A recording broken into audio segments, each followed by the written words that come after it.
আচ্ছা কনসে আল্লাহ বড় না মানুষ বড়? ধরো গাদা, তুই কার হাতে কার জোড়া দেশ? কোড়ায় আল্লাহ আর কোড়ায় মানুষ।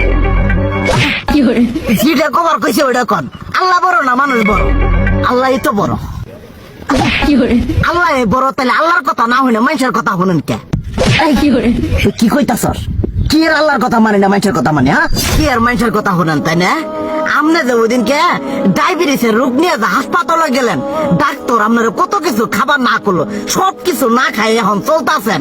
তাহলে আল্লাহ যে আপনারে কইছে যে হারাম খাবার না, সুদ খাবার না, কই আপনি তো কাম কাজ বাদ দিয়ে এলাকার মধ্যে টাকা পয়সা না গায়ে খালি ওইলে দিয়েই খান, নিজেরা টিয়াও হালাল ভাবে কামাই করেন না, ওই সুদও তো না করে টিয়া করে লাভ আহে ওইলে দিয়ে দিয়ে চলে না, পেটা বড় বানাইছেন। শুনেন একটা কথা কই, হারামের কোনোদিন আরাম নাই। হালাল পথে রুজি রোজগার করেন, প্রয়োজনে এরা বেলা কম খায়েন, তাও শরীর পিণ্ডও ভালো থাকবো, কোনো রোগ বেদও হবো না, আরামও পাবেন, আল্লাহও খুশি থাকবো। তুই আমার এইভাবে বুঝাবি আগে কইলি না কে?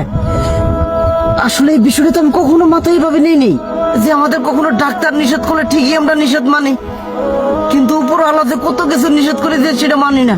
আর এই যে হারাম পথে টিয়া পয়সা কামাই করতেছেন, শরীরের মধ্যে দুনিয়া রোগ ব্যাত হয়েছে, দেখা যাইতেছে যা টিয়া হারাম পথে কামাই করতেছেন তার তো বেশি টিয়া মনে করেন জ্বলেই যাইতেছে গা বেশি।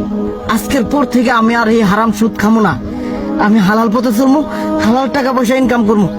এতে করে যদি একবেলা কমও খাইতে হয় তবুও খামো, তবু আমি আর এই হারাম পথে চলবো না। আচ্ছা ঠিক আছে।